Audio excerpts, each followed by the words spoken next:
I am Dr. Giriraj Singh, lecturer of chemistry. आज के इस वीडियो में इस यूनिट के लास्ट टॉपिक को डिस्कस करेंगे, जो कि है ईथर। पिछली वीडियोस में हम लोग अल्कोहल और फिनॉल को कंप्लीट कर चुके हैं, तो आज का जो हमारा टॉपिक है वो है ईथर। तो देखते हैं सबसे पहले ईथर क्या है।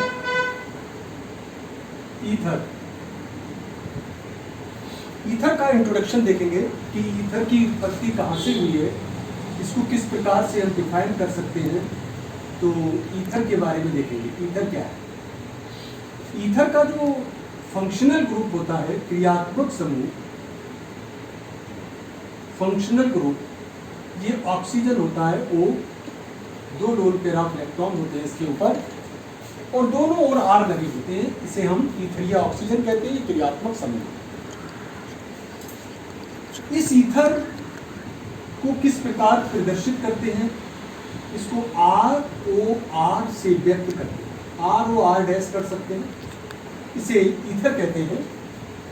जब ऑक्सीजन से दोनों ओर समान या असमान एल्काइल ग्रुप जुड़े होते हैं तो ऐसे व्युत्पन्न को ईथर कहते हैं। अब जरा देखें कि ईथर की उत्पत्ति कहाँ से हुई है। तो देखते हैं, जब पहली उत्पत्ति देखेंगे, ये है हमारा मोनोहाइड्रिक एल्कोहल। जब 2 मोनोहाइड्रिक एल्कोहल के अणुओं के मध्य में से एक अणु जलकर निकल जाता है तो हमें ईथर प्राप्त होता है। तो इस प्रकार हम डिफाइन कर सकते हैं, मोनोहाइड्रिक एल्कोहल के एनहाइड्राइड को ईथर कहते हैं। देखिए, ये एल्कोहल का एक अणु लिया, ये एल्कोहल का दूसरा अणु है। इन दोनों के बीच में से जब एक अणु जल का निकलता है, ये दोनों ही एल्कोहल के, हमने मोनोहाइड्रिक एल्कोहल है, 2 अणु लिए हैं, इनके बीच में से एक अणु जल का जब निकलता है तो हमको ROR मिलता है और जल निकल गया। इस ROR को ही ईथर कहते हैं। तो हमारा डेफिनेशन हुआ, मोनोहाइड्रिक एल्कोहल के एनहाइड्राइड को ईथर कहते हैं, अथवा आप कह सकते हैं कि ईथर मोनोहाइड्रिक एल्कोहल का एनहाइड्राइड होता है।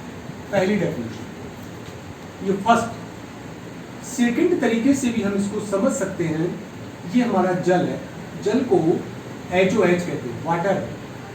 जब जल के दोनों हाइड्रोजन परमाणुओं को 2 एल्काइल ग्रुप से हटा दें तो हमको ROR मिलता है। इस ROR को ईथर कहते हैं। तो हमारा यहाँ से सेकंड डेफिनेशन निकली, जल के डाई एल्काइल व्युत्पन्न को ईथर कहते हैं, या ethers are the di alkyl derivative of water.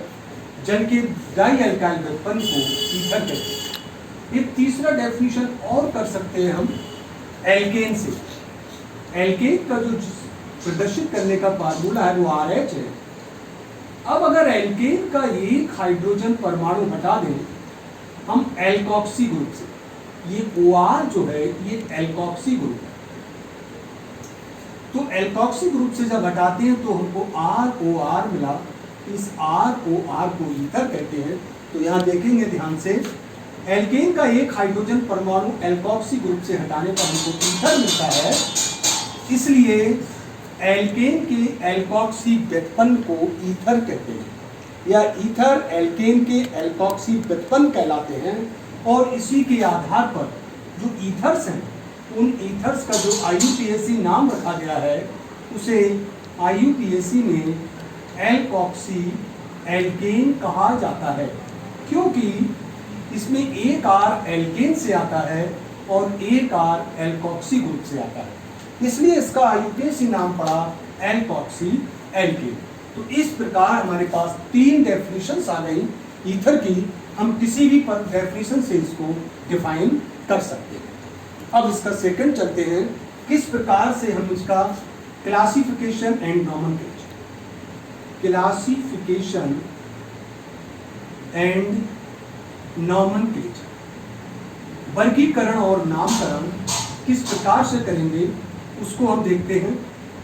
तो ईथर को 2 भागों में विभाजित किया गया है। इन एल्काइल समूहों की प्रकृति के आधार पर ईथर 2 प्रकार के होते हैं। नंबर 1 होता है हमारा सिंपल ईथर, सरल ईथर, और दूसरा होता है मिक्स्ड ईथर या मिश्रित ईथर। दोनों में अंतर समझेंगे। जब ऑक्सीजन परमाणु से जुड़े दोनों एल्काइल ग्रुप, ये दोनों जो R ग्रुप समान होते हैं, सिंपल होते हैं, तो ऐसे ईथर को हम सिंपल ईथर कहते हैं। इसमें दोनों R समान होंगे, जैसे CH3O CH3। इसमें दोनों एल्काइल ग्रुप समान हैं, इधर भी CH3 लगा है, इधर भी CH3 लगा है, तो इसका अगर कॉमन नेम देखें तो दो मिथाइल ग्रुप लगे हैं, दो को डाई कहते हैं, CH3 को मिथाइल कहते हैं, और बीच में ईथर ग्रुप है, तो इसका साधारण नाम हुआ डाई मिथाइल ईथर। अब अगर इसकी IUPAC की बात करें तो IUPAC नाम बताया है भी, एल्कोक्सी एल्केन। सरल ईथर में हम किसी भी एल्काइल ग्रुप को एल्केन का पार्ट मान सकते हैं, किसी को भी एल्कोक्सी मान सकते हैं। तो एक कार्बन की एल्केन है, ये एल्कोक्सी का पार्ट है, तो CH3O का नाम होगा मीथॉक्सी, मीथॉक्सी। और एक कार्बन की एल्केन है, तो इसका नाम हुआ मीथॉक्सी मीथेन। इस प्रकार सरल ईथर को हम नामकरण करते हैं। सरल ईथर को ही हम सममित ईथर या सिमेट्रिकल ईथर भी कहा जाता है। दूसरे होते हैं हमारे मिश्रित ईथर, और इन मिश्रित ईथर को हम असम्मित ईथर भी कहते हैं, क्योंकि इनके अंदर सम्मिति नहीं पाई जाती है, और जो सरल ईथर होते हैं इनके अंदर सम्मिति पाई जाती है, इसलिए इनको सम्मित ईथर कहा जाता है। असम्मित ईथर का अगर हम एग्जाम्पल देखें तो इसमें क्या होगा, ये जो दोनों R लगे हैं, दोनों R भिन्न भिन्न होते हैं। जब ऑक्सीजन परमाणु से जुड़े both alkyl groups are different, ऐसे ईथर को हम मिक्स्ड ईथर कहते हैं। इसका एक एग्जाम्पल लेते हैं, CH3O CH2 CH3। एक तरफ मिथाइल ग्रुप लगा है, दूसरी तरफ इथाइल लगा है, दोनों एल्काइल ग्रुप डिफर हैं, तो इनका अगर साधारण नाम लिखते हैं तो उसमें भी ध्यान रखते हैं। इसमें एल्काइल ग्रुप का नाम अल्फाबेटिकल ऑर्डर में लिया जाता है, अर्थात पहले इथाइल ग्रुप आएगा, ई से आता है तो इसलिए नाम लिखेंगे इथाइल, फिर CH3 आता है, इसका नाम लिखेंगे मिथाइल, और समूह हमारा ईथर है तो इसका कॉमन नेम हुआ इथाइल मिथाइल ईथर। ये ध्यान रखें। इसके IUPAC में भी हमको ध्यान रखना है, एक एल्काइल ग्रुप मिथाइल है और एक इथाइल है, तो हम कैसे डिसाइड करें कौन सा ग्रुप एल्केन का R आया है और कौन सा ग्रुप एल्कोक्सी का R है। तो इसके लिए एक कंसेप्ट है, जिस एल्काइल ग्रुप का साइज बड़ा होगा, अर्थात जिसमें अधिक कार्बन होते हैं, वो एल्केन का पार्ट माना जाता है, और जिस एल्काइल ग्रुप में कम कार्बन होते हैं, अर्थात छोटा होता है, उसे हम एल्काइल ग्रुप का पार्ट मानते हैं। तो इसलिए इसका नाम होगा मीथॉक्सी, और ये एल्केन का पार्ट माना जाएगा, तो इसका नाम हुआ मीथॉक्सी ईथेन। ये इसका सही नाम है। इथॉक्सी मीथेन ये नहीं हो सकता, क्योंकि एल्केन जनक हमेशा बड़ा होता है।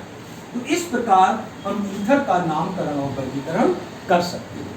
अब हम चलते हैं इसको किस प्रकार बना सकते हैं, तो देखते हैं मेथड्स ऑफ प्रिपरेशन। इसके बनाने की विधियों का वर्णन करते हैं, किस प्रकार इसको हम बना सकते हैं। तो सबसे पहले बनाने की विधियों में हम इसका लैब मेथड का वर्णन करेंगे, और इसको प्रयोगशाला में जो बनाते हैं वो सांद्र सल्फ्यूरिक अम्ल की क्रिया के साथ, जब एथिल अल्कोहल की क्रिया सांद्र सल्फ्यूरिक अम्ल के साथ कराई जाती है 140 डिग्री सेंटीग्रेड पर, तब हमको डाईइथाइल ईथर प्राप्त होता है। इसको जरा समझेंगे इस रिएक्शन को। तो पहली रिएक्शन है हमारी एथिल अल्कोहल की सांद्र सल्फ्यूरिक अम्ल के साथ क्रिया द्वारा। ये अब क्रिया दो पदों में होती है। पहला स्टेप देखेंगे, पहले स्टेप में क्या होगा, ये हमारा एथिल अल्कोहल है C2H5OH। इसकी क्रिया सांद्र सल्फ्यूरिक अम्ल से कराते हैं H2SO4, तो इसको हमने, ये कंसंट्रेटेड है और ये 140 डिग्री सेंटीग्रेड पर ये रिएक्शन कराते हैं। तो एक अल्कोहल का H और इसका OH मिलके जल निकलता है, और ये दोनों भाग जुड़ते हैं और बनता है C2H5HSO4 प्लस H2। इसे इथाइल हाइड्रोजन सल्फेट कहते हैं। सेकेंड स्टेप में इस इथाइल हाइड्रोजन सल्फेट की क्रिया फिर एथिल अल्कोहल से की जाती है C2H5HSO4।